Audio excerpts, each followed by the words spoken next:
잠깐 주목, 자녀가 있으신 분들 있나요? 아니면 부모님과 금전거래가 있었던 적 있나요? 만약 그렇다면 금전거래 일단 멈춰! 자, 오늘 이런 뉴스가 있었습니다. 자녀 1인당 5천만 원 증여세 인적공제 8년 만에 오를 수 있다는 소식인데요. 지금 글자가 너무 빽빽해서 알아보기 조금 힘드시겠지만 제가 빠르게 설명드릴게요. 원래는 자녀 1인당 5천만 원까지 인적공제가 되는데요. 이게 8년 만에 상향될 수 있다는 소식입니다. 증여세의 인적공제 금액은 2014년도에 상향이 됐고 8년 동안 유지가 되어 왔는데요. 지난해에 증여세로 걸어들인 세수는 24.6%가 증가했고 2017년도 이후에는 81.4%가 뛰어오른 수치를 기록했다고 합니다. 그러니까 증여세 인적 공제가 최근 물가 상승분을 반영하지 못하고 세대 간 증여에 어려움을 준다는 지적이 납세자들 사이에서 제기되고 있다고 하는데요. 그렇다 보니 실질적으로는 증여재산 공제 한도가 축소되고 있는 것 같다는 느낌을 준다고 합니다. 이런 부분들을 감안할 때 이 한도액을 확대할 필요가 있다며 인적 공제에 대한 확대를 추진하겠다고 밝혔는데요. 이르면 올해 하반기에 세법 개정을 통해서 증여세 인적 공제 확대 방안을 검토할 것으로 보입니다. 다만 배우자 간 공제 금액이나 누계 적용 기간은 이번 고려 대상에 포함되지 않은 것으로 전해진다고 합니다. 이런 상황에서 이미 지난달에 국민의힘 유경준 의원이 인적공제 금액을 5천만 원에서 1억 원으로 상향하는 개정안을 발의했었다고 해요. 그러니까 인적공제가 오를 수 있으니까 만약 자녀에게 증여를 계획하고 있거나 부모님께 증여를 받으려고 계획하시는 분들은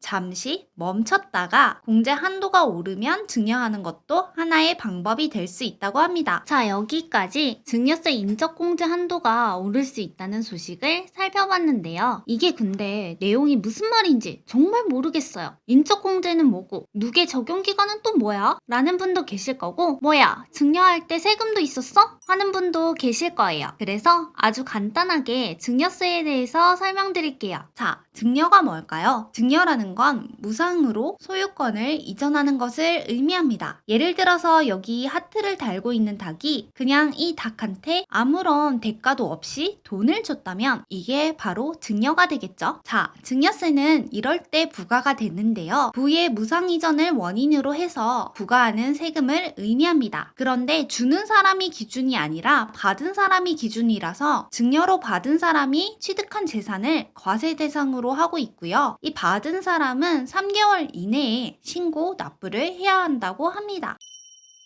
그런데 증여세에는 특이한 점이 있습니다. 바로 10년이라는 기간 동안 누계해서 합산해서 과세한다는 건데요. 예를 들어서 이 하트를 달고 있는 닭이 그냥 닭한테 2020년에 3천만 원, 21년에 3천만 원, 22년에 4천만 원을 증여했습니다. 그렇다면 총 1억 원이라는 것에 대해서 증여세를 과세하게 되는 겁니다. 만약에 지금의 기준으로 10년이 지났다면 예를 들어서 2010년도에 1천만 원을 증여했다면 그건 여기에 포함되지 않는다는 거겠죠. 그리고 참고적으로 아래쪽을 보시면 이전 증여로 납부한 증여세는 납부할 세금에서 차감이 되고요. 그리고 이전 증여재산의 합계액이 1천만 원 이상일 때만 합산한다고 생각하시면 됩니다. 자, 그런데 1억 원이라는 돈에 대해서 과세를 하게 되면 너무 부담스럽잖아요. 그래서 증여재산 공제라는 게 있습니다. 아까 전에 제가 증여세는 어떤 사람을 기준으로 한다고 했죠? 바로 증여하는 사람이 아니라 증여받는 사람이죠. 그래서 증여받는 사람을 기준으로 증여하는 사람이 누구인지에 따라서 적용을 하게 되는데요. 배우자는 6억 원까지 공제가 가능하고요. 직계존속은 5천만 원까지, 만약에 미성년자일 경우에는 2천만 원까지 공제가 가능합니다. 그리고 직계비속은 5천만 원, 기타 친족은 1천만 원이라고 해요. 그런데 여기서 중요한 점이 있습니다. 바로 이 직계존속과 직계비속의 부분인데요. 직계존속에서 아빠와 할아버지 각각 5천만 원의 공제를 받는 것이 아니라 만약 아빠에게 5천만 원을 공제받았다면 할아버지한테 재산을 받을 때는 공제가 적용되지 않는답니다. 그럼 그럼 증여세의 세율은 어떨까요? 증여세는 누진 세율입니다. 그래서 이렇게 누진 공제액이 있고요. 세율은 각각 이렇게 적용된다는 점 참고해 주시면 됩니다. 자, 그럼 예시를 한번 들어볼까요? 아까 전에 나왔던 하트 닭이랑 그냥 닭이 엄마와 기릿이라고 가정해 보겠습니다. 기릿은 엄마에게 2020년 3천만 원, 2021년 2천만 원, 2022년 5천만 원을 해서 총 1억 원을 증여받았다고 해볼게요. 그러면 여기서 직계존속에서는 5천만 원까지 공제가 된다고 했잖아요. 그래서 5천만 원이 공제가 되고요. 그러면 남은 금액 5천만 원이 과세 표준 금액이 되겠죠. 여기에서 1억 원 이하니까 10%의 금액이 적용됩니다. 그러면 500만 원이 산출된 세액이라고 생각하시면 돼요. 그리고 참고적으로 신고 기간 내에 신고를 하게 되면 산출된 세액에서 3%가 세액 공제된다고 합니다. 자, 이렇게 증여세에 대해서 간단하게 설명드렸는데요. 예시까지 보고 나니까 정말 쉽죠? 이제는 앞에 뉴스를 봐도 무슨 말인지 알 것 같아요. 자, 그런데 여기에서 끝내기에는 제가 너무 아쉬워서 공부를 하면서 찾아봤던 증여세 관련 막간 상식에 대해서 알려드릴게요. 먼저 자녀에게 생활비를 지원하는 것은 증여로 보지 않습니다. 다만 생활비로 사용하지 않고 그 돈으로 집을 산다면 그건 당연히 과세 대상이 되겠죠. 두 번째, 현금 증여는 취소가 불가능합니다. 증여를 하고 나서 원래는 취소가 가능한데요. 3개월이라는 신고 기간 내에 만약에 증여를 취소한다면 거기에 대해서 증여세를 내지 않아도 된다고 해요. 그런데 현금은 증여 취소가 되지 않는다고 합니다. 그래서 만약 현금을 주고 나서 다시 돌려받았다면 줄 때도 증여세를 내야 되고 받을 때도 증여세를 내야 된다고 합니다. 뚜둥! 다음, 조부모가 손녀에게 증여를 할 경우에는 할증세율이 있다고 합니다. 참고적으로 할아버지 입장에서 증여를 할 때 자식이 없이 손주만 있어서 손주에게 바로 주는 것은 할증이 없다고 합니다. 그리고 저평가된 자산을 증여하는 것은 당연히 절세 전략이겠죠? 증여재산은 증여일을 기준으로 시가로 평가한다고 합니다. 현금 같은 경우에는 얼마다 딱딱 알 수가 있지만 부동산이나 주식 같은 경우에는 증여재산을 정확하게 책정하기가 힘들겠죠. 부동산의 경우에는 증여일을 기준으로 이전 6개월 그리고 후 3개월 내에 매매나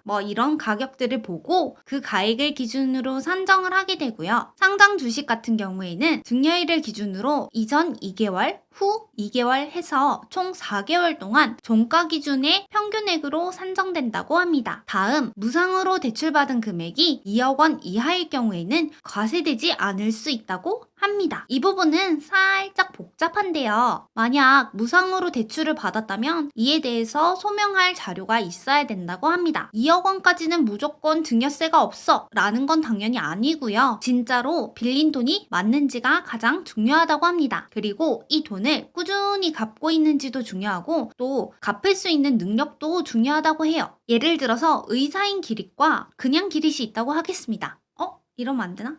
그럼 히릿으로 할게요. 의사인 히릿과 그냥 히릿이 있다고 하겠습니다. 히릿이 무상으로 부모님한테 2억 원을 대출받았다고 할게요. 의사인 히릿은 부모님께 돈을 빌리고 그 돈으로 병원을 개원해서 앞으로 어떻게 돈을 갚을 건지 차용증을 작성했습니다. 여러분이 들어보셔도 이런 경우라면 당연히 무상 대출 요건이 성립하겠죠. 그런데 반대로 아무것도 안 하고 팽팽 놀던 백수 히릿이 있습니다. 그 백수 히릿은 부모님께 엄마 내가 진짜 대박 정보를 들었거든? 지금 2억 땡겨주면 2배로 갚을게 라고 했다고 합니다. 기릿이면 모르겠지만 그냥 히릿은 주식 투자에 대해선 1도 몰라요. 그래서 이러한 경우에는 대출로 보는 게 아니라 증여로 본다고 합니다. 그리고 다음으로 집을 시세보다 낮은 가격에 양도할 경우에도 증여세가 부과된다고 합니다. 예를 들어서 8억을 하는 집을 2억에 양도했다고 하겠습니다. 그러면 양도를 받는 사람은 6억 원의 차익이 생기는 거잖아요. 그래서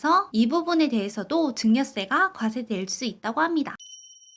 그리고 마지막으로 가장 궁금해하실 것 같은데요. 예전에도 한번 이런 질문들이 있었어요. 기릿의 5030 챌린지를 보고 자녀 명의로 주식 계좌에 5030 챌린지를 하시는 분도 계시다고 하는데요. 그래서 매번 증여세 신고를 하기에는 조금 귀찮고 불편한 점이 있죠. 그런데 이럴 때 돈을 입금할 때마다 신고를 따로 해야 할까요? 이건 정말 궁금한 내용일 것 같아요. 그래서 제가 열심히 찾아봤습니다. 아까 전에 미성년 자녀에 대해선 2천만 원까지 증여가 가능하다고 했잖아요. 그렇기 때문에 매 증여마다 증여세 신고를 하실 필요는 없고 10년 동안 2천만 원이 채워진다 하면 그때는 신고를 하시는 게 맞습니다. 그리고 예를 들어서 자녀 계좌에서 3만 원대 삼성전자를 샀는데 지금 6만 원이잖아요. 이러면 시세 차익에 대해서도 증여를 했다고 보나요? 라고 질문하실 수도 있는데요. 여기서 발생하는 수익은 자녀의 수익이고요. 입금했던 그 돈이 증여한 금액이라고 생각하시면 됩니다. 그런데 예를 들어서 마구마구 사고 팔았다 해서 큰 차익이 생긴다면 자녀가 실제로 그런 능력이 있는지를 판단한다고 해요. 그렇기 때문에 자녀 계좌로 투자하실 때는 장기 투자가 더 좋다고 합니다. 자, 여기까지 히릭과 함께 증여세 인적 공제 한도가 늘어날 수 있다는 서식과 함께 그리고 증여세에 대해서도 간단하게 알아봤습니다. 오늘도 시청해주셔서 감사합니다. 지금까지 히릿이었습니다. 빠이요!